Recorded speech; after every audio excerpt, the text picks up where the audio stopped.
মুস্তাফিজের স্লোয়ার কাটার বোঝা সহজ ব্যাপার নয়। ও স্পিনার নাকি পেসার সেটাই বোঝা মুশকিল। স্পিনের থেকে বেশি টার্ন করে মুস্তাফিজের বল। মুস্তাফিজ শুরুতেই উইকেট নিয়ে আমাদের সব প্ল্যান নষ্ট করে দিয়েছে। মুস্তাফিজের 4টি ওভারেই আমরা পিছিয়ে গেছি, তা না হলে আমরা আরও বড় লক্ষ্য দাঁড় করাতে পারতাম। ইনিংস শেষে মুস্তাফিজের ভয়ঙ্কর বোলিং নিয়ে একই বললেন রোহিত শর্মা। 4 ওভারে মাত্র 30 রান, ইকোনমি মাত্র 7.50। এমন অবিশ্বাস্য বোলিং স্পেলটি মুস্তাফিজ আজ করেছে মুম্বাই ইন্ডিয়ান্সের বিপক্ষে। প্রতিনিয়ত 200 রান হওয়া পিচেও মুস্তাফিজ দেখালেন কিভাবে বিশ্বমানের বোলিং করতে হয়। আজ নিজের প্রথম ওভারে মুস্তাফিজ তুলে নেন রোহিত শর্মার উইকেট।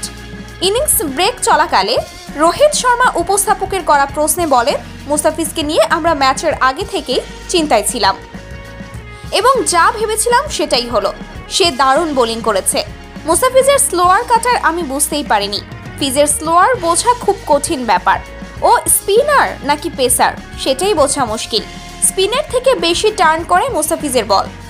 মুস্তাফিজ শুরুতেই উইকেট নিয়ে আমাদের সব প্ল্যান নষ্ট করে দিয়েছে।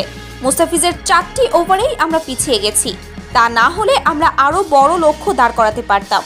ওর জন্য অন্তত 30টি রান কম হয়েছে। এছাড়া 18তম ওভারে সে মাত্র 6টি রান দিয়েছে। এটি ভেবেই আমি অবাক হচ্ছি।